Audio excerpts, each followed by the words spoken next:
কলকাতা ৮৮,৭৫২ বর্গ কিলোমিটারের এই শহর একসময় পাকিস্তান, ভারত ও বাংলাদেশের রাজধানী ছিল। ব্রিটিশ সাম্রাজ্যের কেন্দ্রবিন্দু লন্ডনের পরে গুরুত্বপূর্ণ দ্বিতীয় শহর ছিল কলকাতা। ভারতবর্ষে আধুনিকায়ন শুরু হয় কলকাতা থেকে। ব্রিটিশ আমলে কলকাতা ছিল পুরো এশিয়ার মধ্যে সবচেয়ে ধনী একটি শহর। বর্তমানেও এই শহরটি ভারতের শিক্ষা, সংস্কৃতি ও অর্থনীতির প্রধান কেন্দ্রবিন্দু। একটা সময় কলকাতা ছিল অখণ্ড বাংলার প্রধান কেন্দ্র।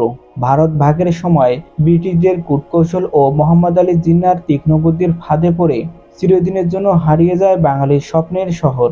একবার ভাবুন, এই কলকাতা যদি বাংলাদেশের অংশ হতো তাহলে কতটা উন্নত হতো বাংলাদেশ। কি ভুলের কারণে কলকাতা বাংলাদেশের অংশ হতে পারল না?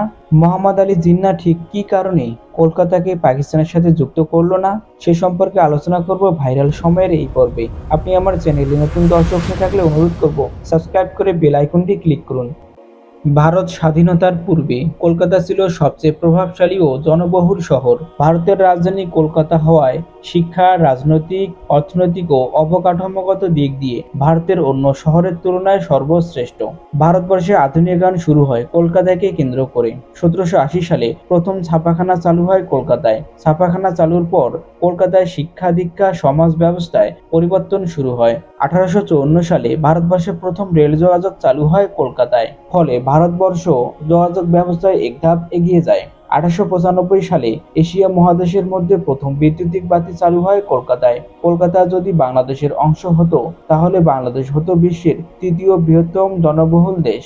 জনসংখ্যা হতো প্রায় ৩৩ কোটি। চীন ও ভারতের পরের অবস্থানে থাকতো বাংলাদেশের জনসংখ্যা। তাছাড়া বাংলাদেশ আয়তনও বেড়ে যেত। বাংলাদেশের মোট আয়তন হতো ২,৩৬,৩২২ বর্গ কিলোমিটার। বিশাল এ ভূখণ্ডের সাথে সমুদ্র সীমার আয়তনও বেড়ে যেত। বাংলাদেশ হতো ওই অঞ্চলের সবচেয়ে ক্ষমতাধর রাষ্ট্র। তাছাড়া বাংলাদেশ হতো পুরো বিশ্বে পঞ্চম বৃহৎ অর্থনীতির দেশ। কলকাতা বাংলাদেশ থেকে আলাদা হওয়াতে কলকাতার প্রাচীন জৌলুস দিন দিন কমতে শুরু করেছে। ভারতের রাজধানী কলকাতা থেকে সরিয়ে দিল্লি হলে জনবহুল এই শহর জনশূন্যতায় ভাটা পড়ে যায়। বর্তমানে বাংলাদেশ পর্যটক ছাড়া কলকাতার ব্যবসা খা খা অবস্থা। বর্তমান সময় তার উৎকৃষ্ট উদাহরণ। বাঙালি জাতি ভারতে হয়ে যায় সংখ্যালঘু। ভারতের অন্য শহর যে পরিমাণে এগিয়েছে তার দ্বিগুণ পরিমাণ পিছিয়েছে কলকাতা। এদিকে বাংলাদেশ ক্রমান্বয়ে বিশ্ব রাজনীতির কেন্দ্রবিন্দুতে চলে এসেছে। একসময় পুরো ভারতবর্ষে এগিয়ে থাকা কলকাতা শহর বাংলাদেশের তুলনায় তলানিতে নেমেছে।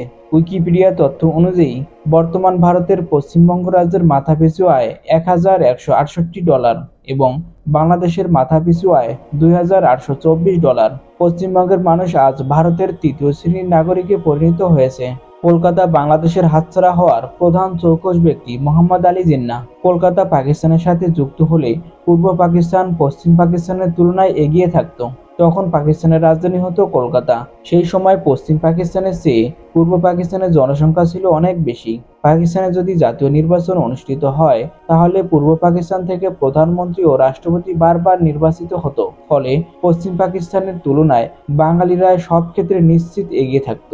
তাই মোহাম্মদ আলী জিন্নাহ এক ঘৃণ্য চক্রান্ত শুরু করেন। জিন্নাহ সাহেব কংগ্রেস নেতা জওহরলাল নেহরুর সাথে দেখা করে কলকাতার বিনিময়ে পাঞ্জাবকে পাকিস্তানের সাথে যুক্ত করার প্রস্তাব করেন। কংগ্রেস নেতারা এই লোভনীয় প্রস্তাব পাওয়ার পর সঙ্গে সঙ্গে রাজি হয়ে যায়। কলকাতা শহর পাওয়া ভারতের জন্য স্বপ্নের মতো ছিল, কারণ কলকাতা যে পাকিস্তানের সাথে যুক্ত হবে তা কংগ্রেস নেতারা ভালো করেই জানত। কারণ কলকাতায় মুসলিম লীগের শক্ত প্রভাব ছিল। তাছাড়া মুসলমান হিন্দু ছিল সমান সমান।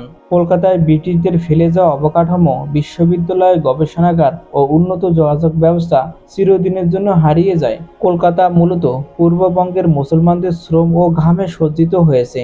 কলকাতার শিল্পের কাঁচামালের বড় যোগানদাতা ছিল পূর্ববঙ্গের কৃষকেরা।